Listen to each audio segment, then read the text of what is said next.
You know what they say, children have overactive imaginations. Well, some of them say that children are just more attuned to the paranormal, but that's bullshit. What I'm about to tell you isn't bullshit. It really happened. My name is Jake. When I was a youngling, I was always ill at ease. I was always looking over my shoulder. I would always check under my bed and inside my closet before I went to sleep. I believed then, and still do, that the only thing we know for certain is what's right in front of our eyes. And even our eyes can sometimes play tricks on us. My mother would always tell me the same thing. There's nothing under your bed, sweetheart. Go to sleep. But I knew she was wrong. I could feel it. A presence, a gentle breeze, or a shadow moving in the periphery of my vision. I could feel it watching me in my bed while I did my homework as I watched TV, lurking in the dark corners of my room, hiding, ever present, always just out of sight, watching. I wasn't crazy, I was just observant. Kids are always scared about having monsters under their bed. But for my parents, my absolute conviction was too much. I begged them, I pleaded with them to believe me, but it was no good. They took me to a psychiatrist. Take these twice a day, she said. Take them with some water, she said.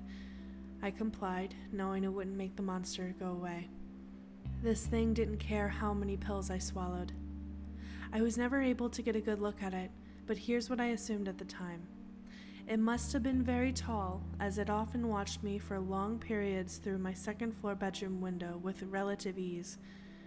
It must have been very thin, spindly, and flexible because it was able to compress itself into very small spaces.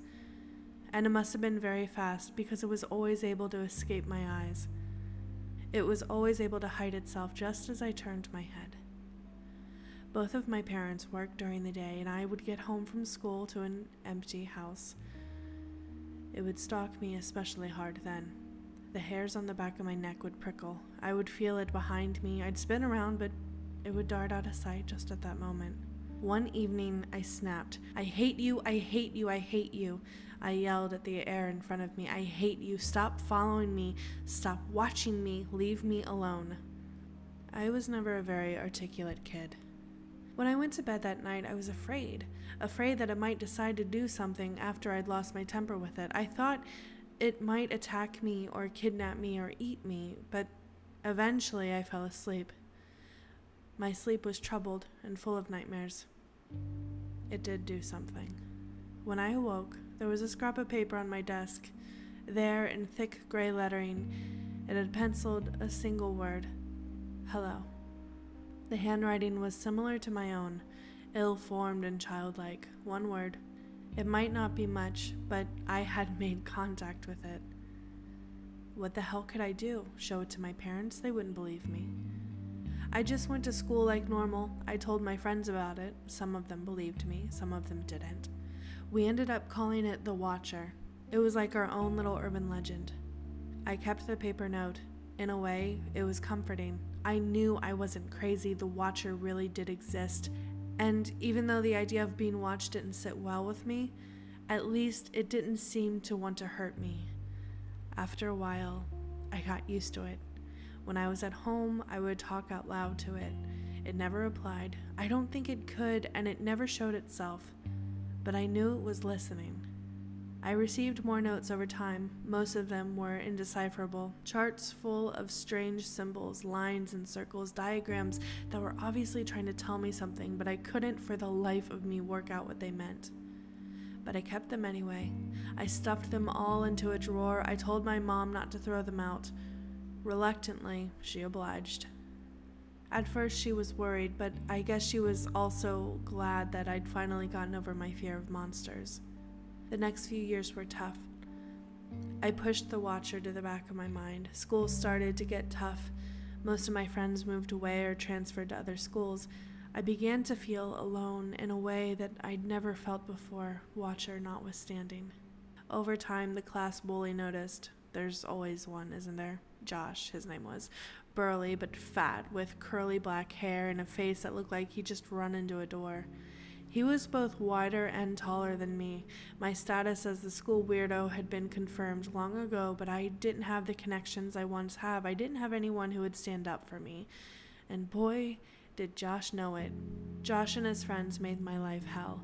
They beat me up during lunch. They would make jokes about me and snigger from the back of the classroom. They said I was a freak. They spread awful rumors about me. I would try to avoid them, but it was no good. They followed me everywhere. They stalked me. My teachers told me not to be a tattletale. They never did anything to help me. They were on Josh's side, too. One day, I came home in tears. I sat on my bed and I wept. Everything had gone to shit. When my mom came home, she hugged me and told me not to let them get to me. She told me to ignore them and they would eventually go away. But I knew that wouldn't work. My mom drove me to school the next morning. Aaron greeted me excitedly at the front gate. Aaron was in my class. He wasn't really a friend, more of an acquaintance. He was kind of short and he wore thick black glasses. He lived across the street from Josh. Josh bullied him as well. "Jake, you are totally not going to believe what happened," he said to me. I remember he was practically hyperventilating. I didn't respond. I didn't care anymore. "Josh is dead," he said. At first I thought he was screwing with me, but it was real. He got turned inside out. Inside out? His outsides were on the inside, and his insides were on the outside. There was blood everywhere, and there were police cars outside his house. It really was true. It ended up on the local news, although they didn't mention the part about him being turned inside out. A smile drew on my lips. I knew exactly why Josh was dead. The bullies didn't bother me after that. "Thank you," I said to the watcher. Looking back on it, I still think Josh probably deserved to die. He was a piece of shit. He just would have grown up to be a heroin addict or something. The watcher left me more notes. "I am from far away. I must record. I like you." Through my adolescence and early teens, the notes gradually became more sophisticated. The watcher said it was from far away, but it would never say where. I asked him a few times if I could see it, but he left a note that just said no. It seemed like it wasn't able to communicate through conventional means, but it was able to learn English after years of watching me do the same. It said that it was sorry for scaring me and making me feel uneasy, but also that it must watch always. From what I can gather, the watcher lived in a world where there is no conflict, where there were no wars, no fights, not so much as an argument. But it seems like there was no art, no music, and no literature. Life in the watcher's world had no lows, but it also had no highs. Because without lows, there can't be highs. You can never really appreciate happiness until you have been truly miserable. The watcher was always there. Through the good times and the bad, it watched, and it listened, and it helped. And because of the watcher, I was never truly alone. I will forever be in its gratitude. One morning, when I was in my mid-teens, I woke up, and it wasn't there. I had grown so accustomed to it, I knew immediately that it was gone. There was a note on my desk. Beautiful, impeccably neat handwriting. "Dear Jake, I have to leave you now. I am sorry I didn't tell you until today. I'm sorry that we couldn't say our goodbyes face to face. I had been putting it off for a long time. I suppose you have one question. Why? We found the signals you broadcast into space. We found the pictures and the music. We found the anatomical and chemical diagrams, and we found all of the other images you left behind. Images of natural beauty, images of humanity, images of life and love and death, from tiny insects to sea mammals to humans, from tall mountains to deep oceanic trenches. We pored over every minute detail. We saw the immense diversity of your cultures. We saw sport and cuisine and science and architecture, industry and art. We saw a world that was not unlike our own. For one brief moment, our entire civilization was united.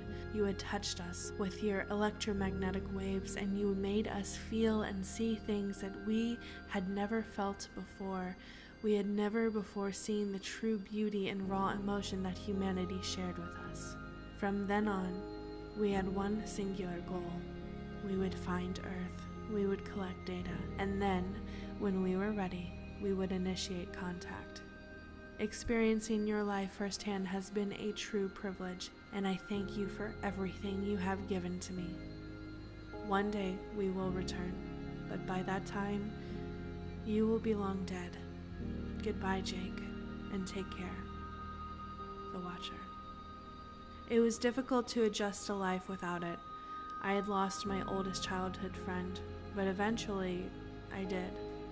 And I went on living. I graduated high school and was accepted to study math at a prestigious university. I'm currently studying for my master's degree. My mom moved out of my old childhood home recently, and I found the notes that the Watcher had left me stuffed away inside of the old chest of drawers. I realized what the diagrams were. They were star charts. I took the charts to the astronomy department and asked them to take a look.